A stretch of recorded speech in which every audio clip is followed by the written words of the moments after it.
Crimes passionnels, disparitions inquiétantes ou machinations diaboliques, percer les secrets des faits divers les plus marquants et plonger au cœur des affaires les plus étonnantes de l'histoire judiciaire. La découverte de la vérité ne tient parfois qu'à un fil.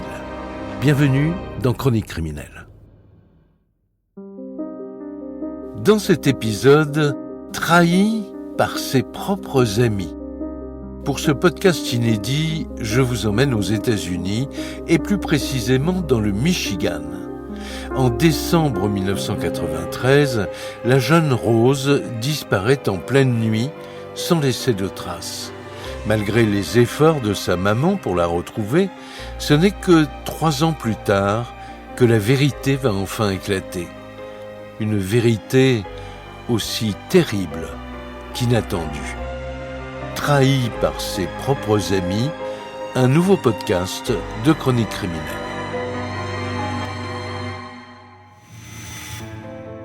Tout commence à Lansing, la capitale de l'État du Michigan. Une ville américaine cosmopolite dans laquelle se côtoient des familles aux revenus différents. Le sud de la ville est assez déshérité par endroits. Il y a de beaux quartiers, mais aussi des quartiers très pauvres, ayant subi de plein fouet la crise économique. Ceux qui y vivent sont des gens bien, des gens droits, honnêtes et travailleurs. À l'époque, la partie sud de la ville était plutôt calme. Le taux de criminalité était très bas. Une ville paisible, jusqu'à ce jour du 9 décembre 1993, où les quartiers sud vont être secoués par une terrible affaire. Ce jour-là, une femme paniquée débarque au commissariat. Rose McFarland, une mère de famille sans histoire, vient signaler la disparition de sa fille, Rose Larner, âgée de 18 ans. Je suis allée voir la police et j'ai pu parler à un inspecteur. Je lui ai expliqué que je travaillais de nuit à l'épicerie du quartier et que Rosie était passée me voir avant d'aller chez son petit ami. Il faisait très froid dehors. Il était près de 2 heures du matin et j'étais un peu inquiète. Alors je lui ai proposé de repasser à la maison pour prendre ma voiture, mais elle a insisté pour y aller à pied. Elle m'a fait un bisou, je lui ai dit je t'aime et je ne l'ai jamais revue. Le lendemain matin, lorsqu'elle revient du travail, la mère de famille entre dans la chambre de sa fille. Et là, surprise, Rose n'est toujours pas rentrée. Elle n'était pas à la maison et ça ne lui ressemblait pas. La journée a passé et nous étions de plus en plus inquiets. Normalement, elle ne découchait jamais. Sa maman a passé des coups de fil un peu partout, mais personne ne savait où elle était. Elle avait tout simplement disparu. Elle n'était pas au travail, alors que jusque-là, elle n'avait jamais manqué une seule journée. J'étais morte d'inquiétude. La police s'interroge. Rose Larner aurait-elle fugué?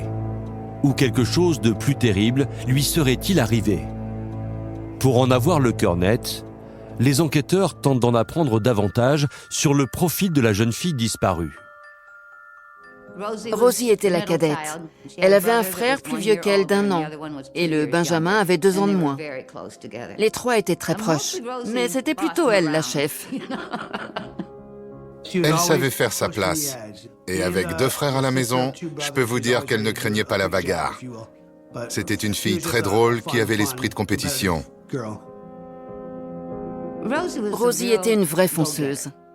Toujours active, toujours au téléphone avec quelqu'un. Toujours. Elle voulait devenir policière. Elle aimait beaucoup aider les gens. Et si elle croisait quelqu'un dans le besoin, elle lui donnait toujours un peu de sous. La maman de Rose, très inquiète, commence les recherches dès sa sortie du commissariat. Elle placarde des photos de sa fille aux 4 coins de la ville. Objectif : obtenir la moindre information qui permettrait de la retrouver. De son côté, la police lance également un avis de recherche et commence à enquêter sur cette disparition inquiétante. Les agents consultent leurs fichiers et immédiatement, ils font une terrible découverte. En cherchant son nom dans les archives, j'ai vu que j'avais déjà enquêté sur une affaire dans laquelle elle était la victime. Et je me suis dit, « Oh, mais je me souviens d'elle !» À 16 ans, Rosie a été violée par le petit ami d'une de ses copines. En réexaminant le dossier, la police découvre que son agresseur n'est plus derrière les barreaux. Alors il s'interroge.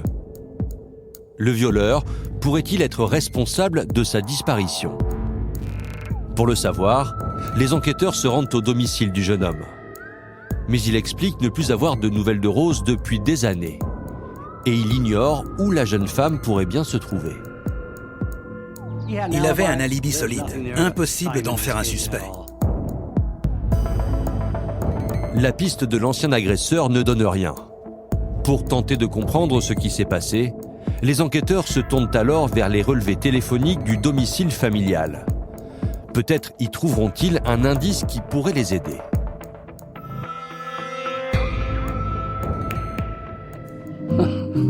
En voyant la facture, j'ai d'abord cru à une blague. 1500 appels en un mois. Ça me semblait impossible. Et moi qui pensais que mes enfants passaient trop de temps au téléphone. Rose passait des heures au téléphone en faisant les 100 pas. En voyant ça, je me suis dit qu'une fille qui passe sa vie au téléphone et qui tout d'un coup n'appelle plus personne, c'était vraiment très étrange. Quelque chose clochait. Grâce à l'étude des relevés, la police détermine que les appels s'arrêtent vers 1h du matin, le 7 décembre, juste avant que Rose ne se rende à l'épicerie où travaille sa mère. Les agents appellent tous ses contacts les plus fréquents. Et même son meilleur ami Billy Brown ne sait pas où elle pourrait être. Billy Brown est un ami d'enfance de Rose. Il veille sur elle, elle lui fait confiance. Billy et Rosie étaient amis depuis tout petit. Ils vivaient dans le même quartier et allaient à la même école. Ils traînaient tout le temps ensemble. Ils aimaient faire du vélo, du skate, des bêtises, comme tous les ados de leur âge finalement. Billy Brown explique à Madame McFarland qu'il n'a pas vu Rose cette nuit-là et qu'il ne sait pas où elle se trouve. Les enquêteurs décident alors de se rendre au domicile de Keith, le petit ami de Rose. C'est chez lui qu'elle se rendait le soir de sa disparition. Je ne connaissais pas son nouveau petit ami. Je connaissais son nom et je l'avais déjà rencontré quelques fois. Il avait l'air d'être un garçon très bien. Il était dans la classe de Rosie au lycée. Il a affirmé ne jamais l'avoir vue ce soir-là. Elle devait bien venir, il l'a attendue, mais elle n'est jamais arrivée jusqu'à chez lui. Face aux policiers, le jeune homme ajoute qu'il a passé le reste de sa soirée à la maison avant de s'endormir. Les enquêteurs l'interrogent alors sur sa relation avec Rose. Même s'il ne sortait avec elle que depuis quelques semaines, il raconte que tout se passait bien entre eux.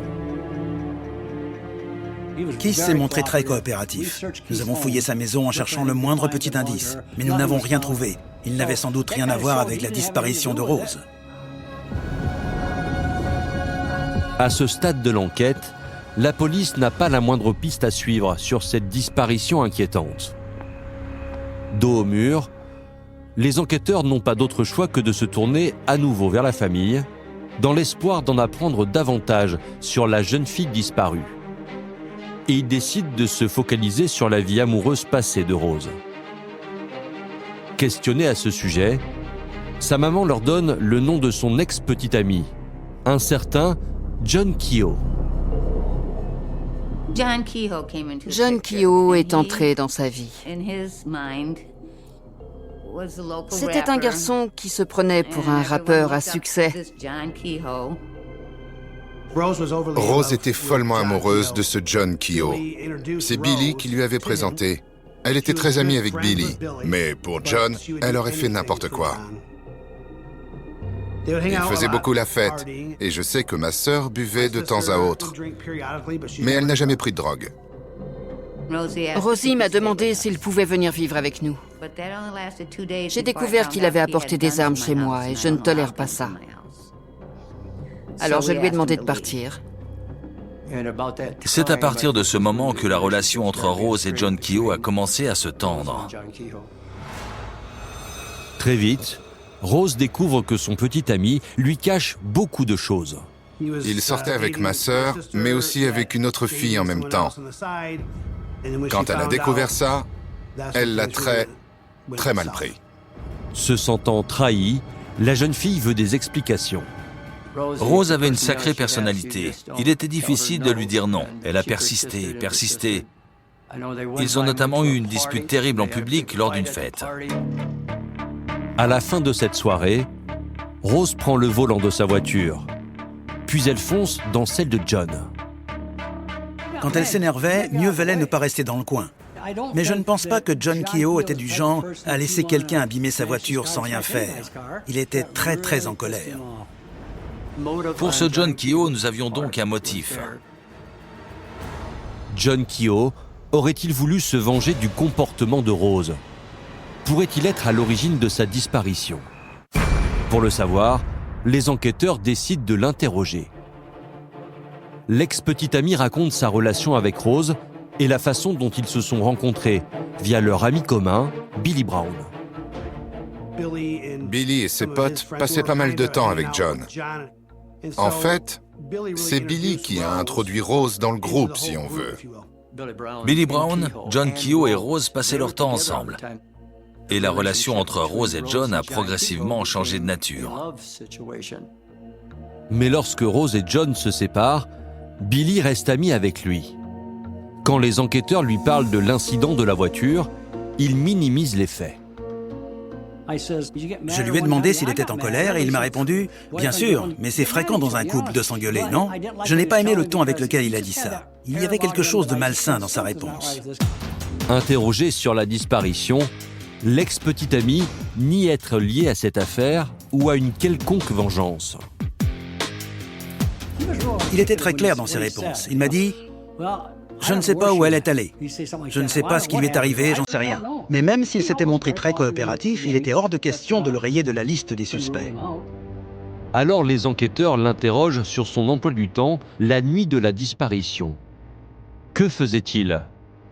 Et avec qui était-il?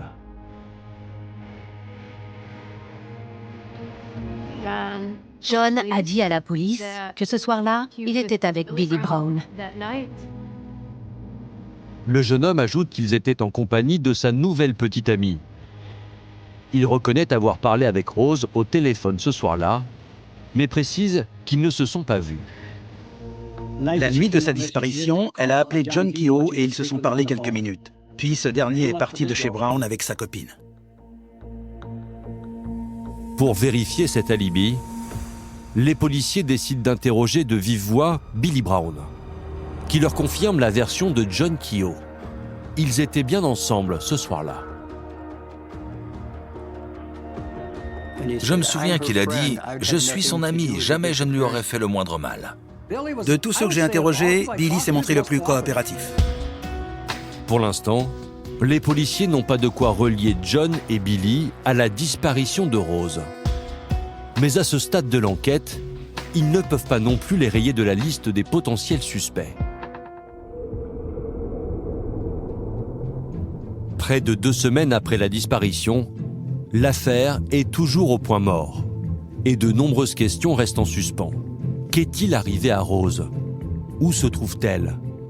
Et est-elle encore en vie? Pour tenter de faire avancer l'enquête, la mère de Rose contacte la presse locale. Elle voudrait obtenir de nouvelles informations sur la disparition de sa fille. J'ai appelé les chaînes de télé locales pour qu'on parle d'elle. J'espérais que quelqu'un pourrait m'aider. Puis la télé est venue me voir. Ils voulaient m'interviewer. Je me suis dit, ouf, ils me croient. Dès que le Lansing State Journal a commencé à relayer l'information, toute la ville était au courant. On a commencé par un article par semaine, puis 3. Toute la ville voulait savoir. Qu'est-il arrivé à Rose Larner? La police avait mis en place un numéro spécial. Toute personne ayant des informations sur sa disparition était priée de l'appeler au plus vite. Nous avons commencé à recevoir des témoignages, beaucoup de témoignages même, des centaines. Malgré cela, aucune information ne débouche sur la moindre piste. Un mystère qui s'épaissit et qui va mener à l'une des plus grandes opérations de recherche de l'histoire du Michigan. Nous bénéficions d'un hélicoptère de la police d'État et du relais de 2 chaînes de télévision. On a fouillé les jardins, les cimetières, on a fouillé chaque arbre de chaque forêt. Nous sommes allés dans les champs, dans les bois. On a regardé partout. Et ça a continué pendant des semaines et même des mois. Mais chaque nouvelle piste s'avérait être une impasse. Quand enfin, la police reçoit un coup de fil prometteur. Un appel qui oriente de nouveau l'enquête vers le meilleur ami de Rose, Billy Brown. Un agent de police à la retraite nous a expliqué qu'il connaissait la famille Brown, car ils avaient une cabane dans les bois, juste à côté de la sienne, au nord de la ville. Et l'ancien agent déclare avoir vu de la fumée s'élever devant la cabane des Brown le soir de la disparition de Rose. Je lui demande s'il y a eu du monde récemment, et il me dit que oui, des gens sont venus brûler des trucs. Brûler quoi? Ça, il ne le sait pas. Alors on est allé vérifier, mais on n'a rien trouvé d'intéressant. La police passe la propriété des Brown et les bois environnants au peigne fin.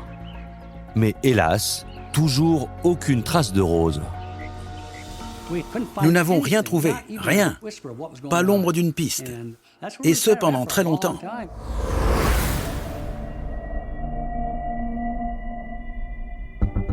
Plus de 2 ans se sont écoulés depuis la disparition de Rose Larner et toujours aucune piste. L'affaire est proche de rejoindre l'étagère des cold cases. Mais les enquêteurs ne lâchent rien et décident de reprendre tout à zéro. Peut-être sont-ils passés à côté d'un indice ou d'une piste à explorer. Un détail leur a peut-être échappé. Pour le savoir, ils veulent réentendre John Keogh, l'ex-petit ami de la jeune femme disparue.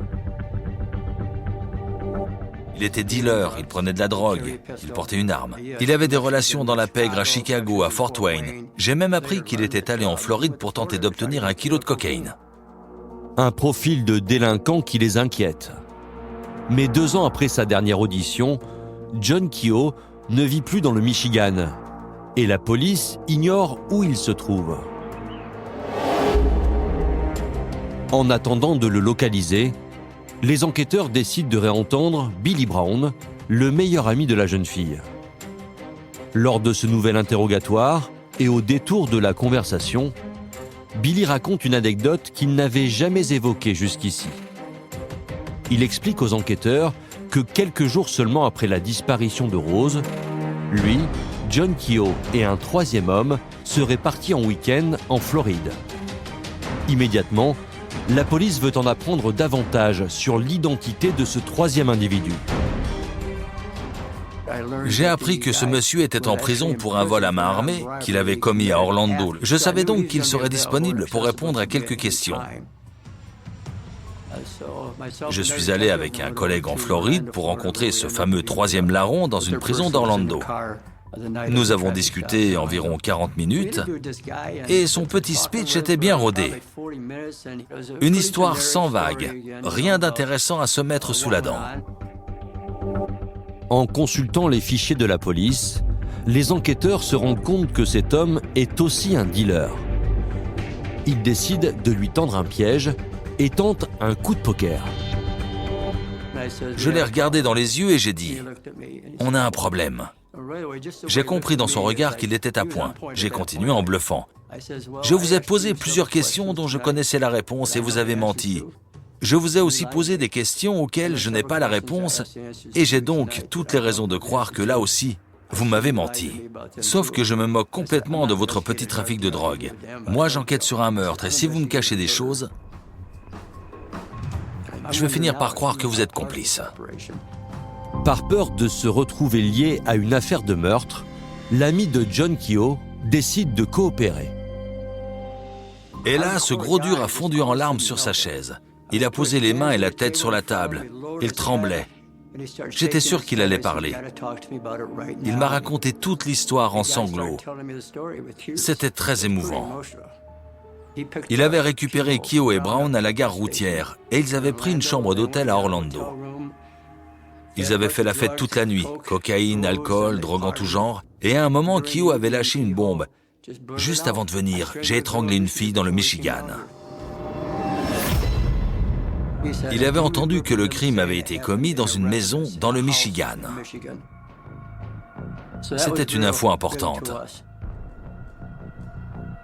En tant qu'inspecteur, j'ai mené des centaines d'interrogatoires. On développe un certain instinct. Et ce taulard multirécidiviste endurci par la vie, quand je le vois sangloter devant moi, je sais qu'il est vraiment secoué. Je sais qu'il me dit la vérité. Même si cet homme dit vrai et que John Keogh est bien coupable, la police n'a toujours pas la moindre preuve tangible que Rose a bien été assassinée, car son corps n'a pas été retrouvé. De plus, ils ignorent toujours où se trouve l'ex-petite amie. Mais une information providentielle leur parvient, et elle va faciliter leurs recherches. À peu près au même moment, la brigade des stupes de Lansing nous a informé qu'un dealer était actuellement en attente de jugement dans une prison du nord de l'État. Cet homme, c'était un ancien associé de John Keogh. Nous sommes donc allés lui parler et il nous a donné tout ce qu'on voulait. L'homme leur raconte la même histoire que le dealer d'Orlando. Il affirme que John Keogh s'est vanté auprès de lui d'avoir étranglé une jeune femme dans le Michigan. Il nous a précisé que le meurtre avait eu lieu chez les grands-parents de Keogh, entre Marshall et Albion, à une soixantaine de kilomètres au sud de Lansing. À ce moment, ses grands-parents étaient en vacances en Arizona. À la suite de ce dernier témoignage, les inspecteurs se rendent chez les grands-parents de Keogh pour perquisitionner le domicile. Et sans tarder, ils font une découverte macabre. On a retrouvé des ossements dans le réservoir de la pompe à eau. S'ils parviennent à confirmer qu'il s'agit bien des restes de Rose, les enquêteurs tiendraient là leur première preuve matérielle. Mais à cette époque, en 1995, la technologie ne permet pas d'extraire l'ADN de ces ossements trop abîmés. Alors, ils entament une fouille minutieuse de la maison à l'aide de luminol, un composé chimique révélant toute trace de sang, même infime. Si du sang avait coulé dans cette maison, nous allions le savoir, car le luminol brille dans le noir au contact du fer. Et il y en avait partout, c'était choquant. Sur les murs, sur le sol de la salle de bain, partout. Malgré le fait que la scène de crime soit découverte plus de 2 ans après les faits, les techniciens parviennent à récupérer un échantillon d'ADN. Cette tâche était plus importante que les autres. La scientifique a réussi à extraire une goutte de sang pas plus grande qu'une mine de crayon. L'échantillon est envoyé au laboratoire d'analyse pour être comparé à l'ADN de la jeune fille. La police avait l'ADN de Rose, car à 16 ans, elle avait porté plainte pour viol. C'est ainsi qu'ils ont pu confirmer qu'il s'agissait de son sang. C'était la toute première preuve tangible du meurtre. Son corps restait introuvable, mais il y avait le sang de Rose sur un mur de la maison des grands-parents de John Keogh. Une preuve irréfutable que Rose était bien ici et que quelque chose de grave lui est arrivé. Mais à ce stade, la police ignore encore ce qui s'est réellement passé. Pour les enquêteurs, il ne fait aucun doute qu'un homme a la réponse à toutes ces questions. Son meilleur ami, Billy Brown.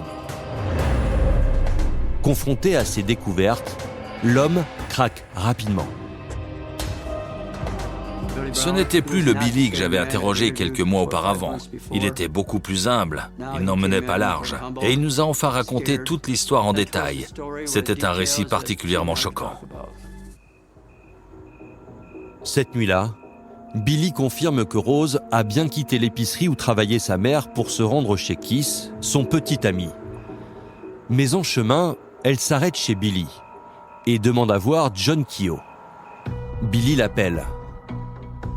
John leur propose alors de passer les chercher à 3h du matin pour se rendre dans un endroit tranquille. Ils sont partis tous les trois chez les grands-parents de John Keogh, vers Albion. C'est environ à 60 km de la ville où vit Rose. Les deux garçons s'y rendent avec un plan bien précis en tête. Ils veulent boire, faire la fête, prendre de la drogue et avoir des rapports sexuels avec Rose. Ils partent donc à travers la campagne en pleine nuit. À cet instant, il est entre 3h30 et 4h du matin. À mi-chemin, ils font un arrêt dans un supermarché de Jackson ouvert 24 heures sur 24. John Keogh va faire quelques courses et demande à ses amis de l'attendre dans la voiture. Il fume un joint. Quand John revient, il porte un sac contenant quelque chose de lourd et le met dans le coffre. Mais Billy ignore de quoi il s'agit. Il lui demande ce que c'est, mais John répond simplement qu'il a acheté tout ce qu'il faut pour s'amuser. Ils finissent par arriver chez les grands-parents de John Keogh. Ils font la fête et terminent tous les trois nus dans la douche. John quitte la salle de bain en premier, alors que Billy et Rose sont encore en train de se rhabiller. Ils se recoiffent tous les deux dans le miroir. Quand John revient à pas de loup dans la pièce, il tient dans ses mains un grand câble électrique. Il le place autour du cou de Rose comme s'il voulait l'étrangler. Mais il n'appuie pas vraiment, et le câble reste sur son menton. Tout le monde rigole. Apparemment, c'était juste une blague. En rigolant, elle lui dit « Mais qu'est-ce que tu fais ?» Elle pense que c'est une plaisanterie. Pour la blague, Rose fait elle-même glisser le câble autour de son cou. Mais soudain, il se met à serrer très fort. Quand Billy tente de l'arrêter, Keogh répond « Il faut qu'on se débarrasse de cette conne ».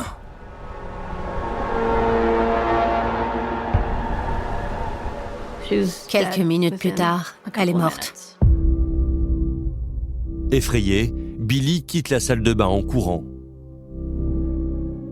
Il est en état de choc. Il ne comprend pas ce qui vient de se passer. Depuis le salon, il entend des bruits de hache. Il comprendra plus tard qu'il s'agit de l'objet lourd qu'a acheté John Keogh au supermarché sur la route. Au bout d'un moment, ce dernier revient couvert de sang. Dans une main, il tient un grand couteau, dans l'autre, la jambe de Rose. Keogh lui dit « Viens m'aider à nettoyer, c'est la maison de mes grands-parents et il y a du sang partout. » Billy ne sait pas quoi faire, il craint que John ne le tue lui aussi. Billy comprend qu'il est trop impliqué et que sa meilleure chance de survie est d'aider John à faire disparaître le corps.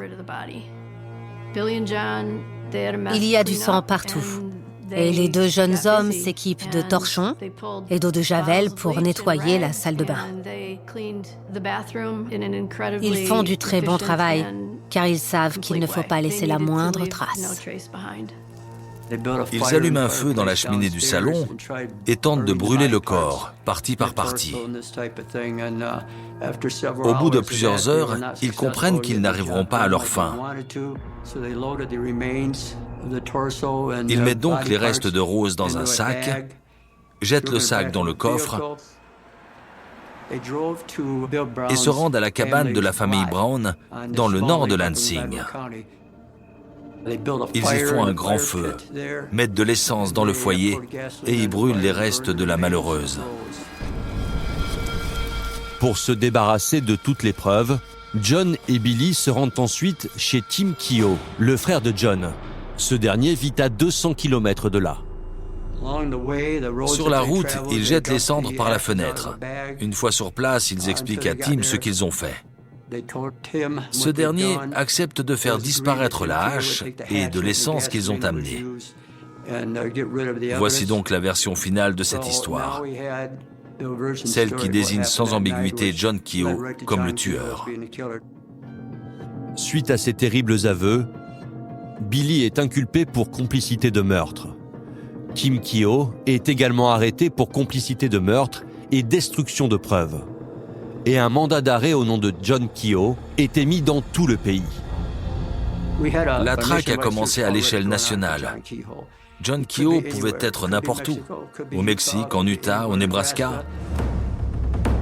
Après une chasse à l'homme de 4 mois, l'ex-petit ami de Rose est repéré dans un bar populaire de Nuevo Laredo, au Mexique, juste de l'autre côté de la frontière texane.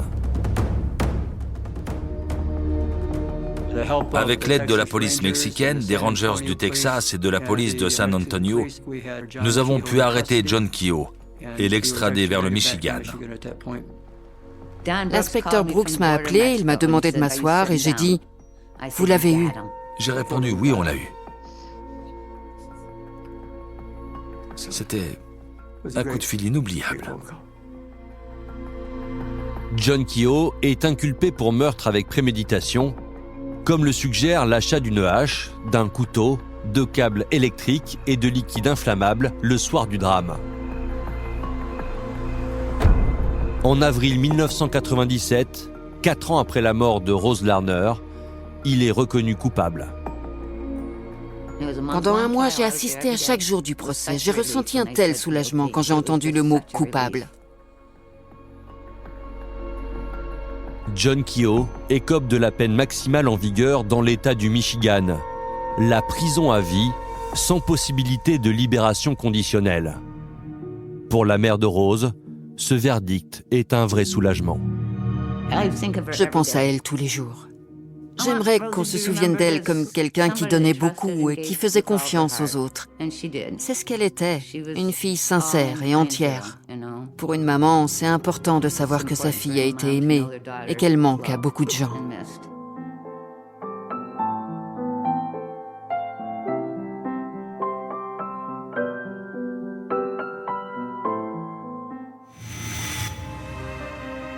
Vous venez d'écouter Chronique criminelle. Si l'épisode vous a plu, n'hésitez pas à mettre des étoiles, à commenter ou à vous abonner sur votre plateforme d'écoute préférée. Et retrouvez dès la semaine prochaine un nouvel épisode de Chronique criminelle.